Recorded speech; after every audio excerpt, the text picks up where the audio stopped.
Sa Laguna, lalaking patulog na. Sinugod at pinagsusuntok ng ex ng kinakasama niya. Patay. 15 taong gulang na babae, natagpo ang patay sa pinyahan sa South Cotabato. Hinihinala ring ginahasa.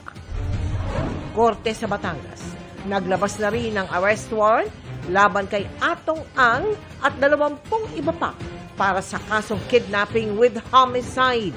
Pulisya, aminadong hindi patukoy ang kinaroroonan ni Ang. Where is Atong? That we don't know. Nagbabala rin sa mga posibleng nagkakalong dito. Damay yun. Damay sa kaso yun. Hindi pag-qualify ni na Bryce Hernandez at JP Mendoza bilang state witness sa Ghost Flood Control Projects, ipinaliwanag ng Prosecutor General. Hindi na talaga kayo makadaan ngayon, no? Grabe, bilis talaga lumaki yung tubig ng idol. Ilang lugar sa Caraga, pati sa Visayas at Bicol Region, ramdam na ang epekto ng Bagyong Ada. Congressman Leandro Leviste, inireklamo ng libel si Palace Press Officer Claire Castro dahil sa mali umanong mga paratang tungkol sa kanyang solar power business. Castro nanindigang walang mali siya ang kanyang mga pahayag. Sanggang dikit for real stars Dennis Trillo at Jenlyn Mercado. Anong namimiss sa nalalapit na pagtatapos ng isa sa pinakamatagal nilang project?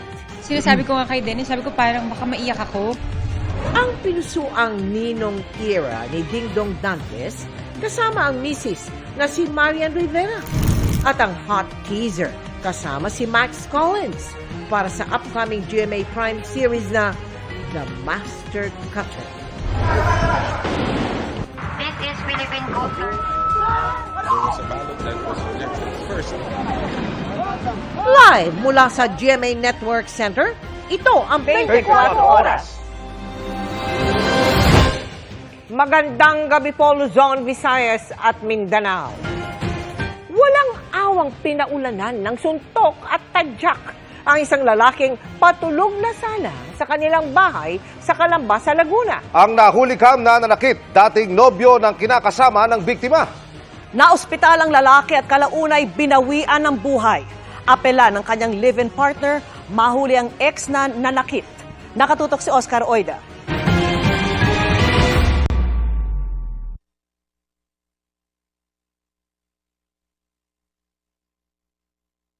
Araw nitong